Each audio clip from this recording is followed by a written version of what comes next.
The question is, should Catholics be allowed to celebrate Halloween?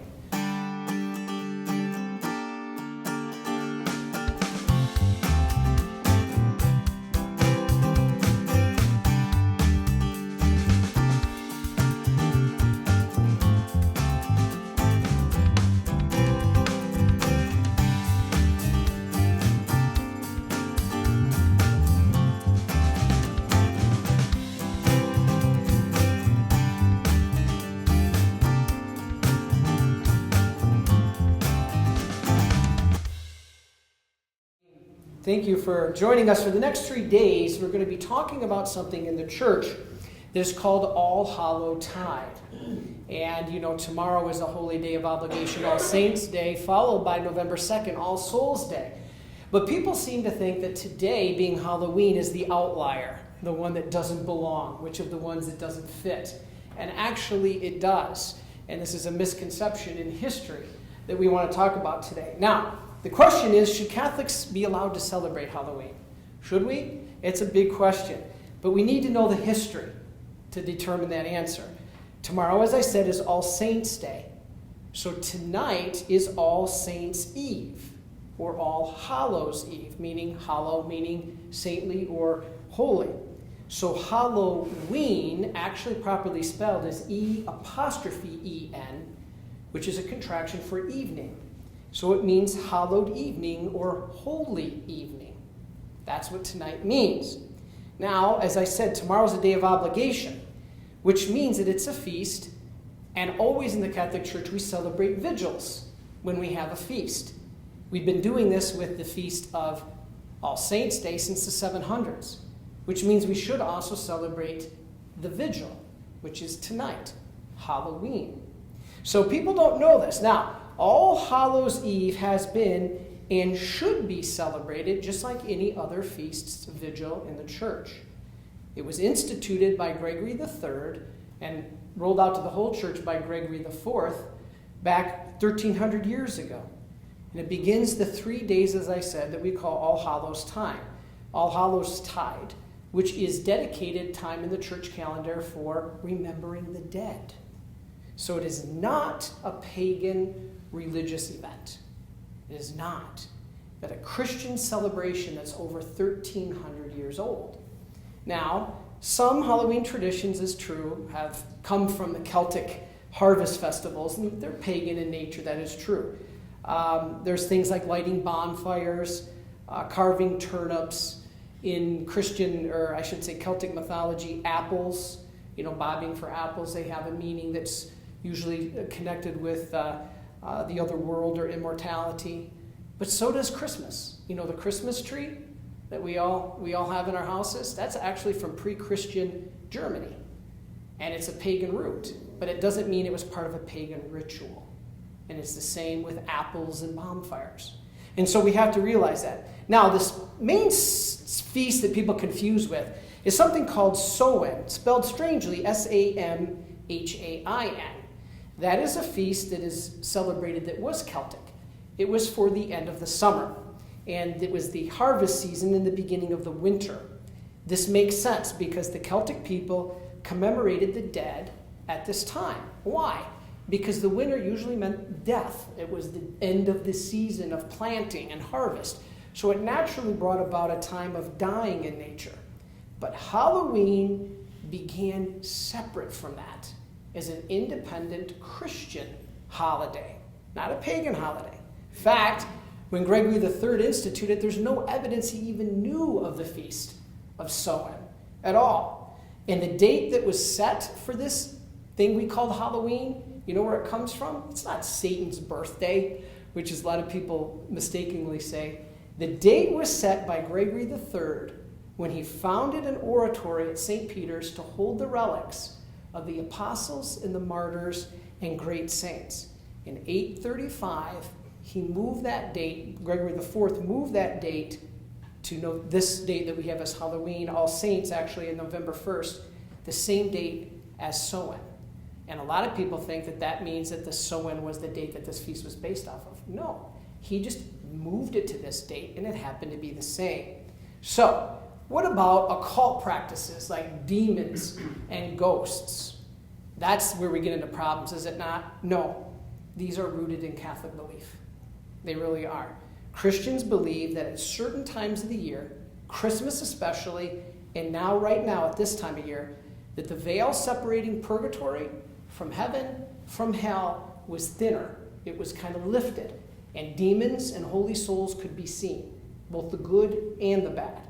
Now, trick or treat that we've all grown up with, right, actually comes from another Catholic tradition called souling, like the soul, souling. And this was where soul cakes were first baked, and they were helped to pray for the faithful departed. Why? Children would go door to door, and they would ask for these soul cakes, like candy we do today. In return, they would pray for the faithful departed of those household members, like if they lost relatives or loved ones. The children would pray for them if they gave them these cakes. That was the whole origin of the trick-or-treating. So in exchange for praying for the dead, they would give these soul cakes. And so the kids had a good thing going on, right? Now, jack-o'-lanterns originally represented the souls of the dead. Those are the people that they were praying for. Now, some people claim that the jack-o'-lantern carved as a demon face would scare away demons, and that is potentially true too. But in medieval Europe, fires were lit to guide the souls of these faithful departed and deflect them away from the good Christians. So our history is deep here. All right, France. What about France? They believed that once a year on Halloween, the dead of the churchyards would rise for what we call a wild party, a wild carnival, they call it. So people dressed up as the dead. All levels of society, they dressed up the dead because this was the belief at the time. Then, what about the modern day costume parties? People believe that these are where they came from. This is how they originated. Now, some people believed that it came from the pagan practice of dressing in disguise so that evil spirits wouldn't recognize you when they came to torment you. Either way, there's nothing wrong with it. This is the key thing. Now, on All Hallows Eve, which is tonight Halloween, many Christian denominations encourage fasting and abstinence, just like any other vigil. This gives why we see a lot of vegetarian things associated with Halloween, right? Now, in Poland, what happens on Halloween? Is it worship of the devil? No. They pray out loud as they walk outside to comfort the dead. What about Spain? Priests ring the church bells on Halloween to pray for the faithful departed. In Mexico, children make an altar and invite the souls of little deceased children to come and visit. The Catholic colonists in Maryland had this feast on their calendar when they first came to the New World, Halloween. Father Gabriel Amaruth was the exorcist in Rome, well known. I think he's the one that may have just passed, I'm not sure. But he said this, quote, this is the Roman exorcist. If children like to dress up as witches and devils on one night of the year, that is not a problem. If it is just a game, there is no harm in it. The key is, as long as it's just kept in perspective. But to finish, we hear a lot that Halloween is pagan and evil. Why then? If what I just finished telling you was that it's Christian rooted and that it comes from our own church, why do we hear so many negative things? The reason is actually anti-Catholicism. Believe it or not. I did a paper on this in seminary. Do you know that after the Reformation in England, All Saints' Day and its vigil tonight were banned? The Catholic doctrine of purgatory was viewed as being evil, and it was said that it was like the Babylonian worship of the dead. That's what they claimed. So the Reformation said purgatory was completely incompatible with predestination. This is where the persecution of it began. So All Hallows Eve was redefined without any reference to purgatory. They said that the returning souls cannot be journeying from purgatory to heaven because there is no such thing as purgatory. So this is where the belief that these were evil demons and goblins came from. Ghosts were evil in this view of the Reformation. Now, on a sidebar, are Catholics allowed to believe in ghosts? There's no doctrine that says you can't, because a lot of times the Lord allows souls of the faithful departed to appear, such as souls from purgatory that need prayer. They can also be demons. This is very possible. Now, the Protestants then went on to say that the witches accompanied these bad spirits as they traveled the earth. And this is where all the problems began with Halloween, seeing it as only a negative day. So they banned it, and even all the customs that went along with it were banned. The Protestants today, Halloween, celebrate Reformation Day. Today is the day Martin Luther nailed his 95 Theses to the door. Guess where? At All Saints Church in Wittenberg on All Hallows Eve, tonight. So these are the problems. Puritans, they outlawed both Christmas and Halloween because it was a time for the dead, which they don't believe in. So they banned both Christmas and Halloween. The only reason Christmas came back in the United States, German Catholic immigrants. The only reason Halloween came back in the United States, Irish Catholic immigrants. So if your family appreciates either Christmas or Halloween today, thank the Catholics, because they brought it back, right? Now, finally, Halloween became more popular in the 20th century, but yet the opposition has continued. So to finish, this is what I find interesting. Of course, Halloween and Christmas are now commercialized, and that's one of the problems. All Catholic origins have been removed, basically. All Catholic origins of Christmas and Halloween have pretty much been eliminated. Instead, Satanists and Wiccans have created this mythology that is their day, in which Halloween is their festival. That's why we see it as evil. They falsely claim it as theirs. It's actually Catholic. So this backlash against Halloween has been going on, and now it took a new turn in the 1980s. There's a guy, an anti-Catholic guy by the name of Jack Schick. He's or Schick, I think it's pronounced. He's a fundamentalist who has began a complete assault on the Catholic tradition of Halloween. He made several false claims, and the research is out there saying that Halloween is Satan's birthday. First of all, he's an angel, so there is no birthday. All right? They were all created at the beginning of time with God, from God.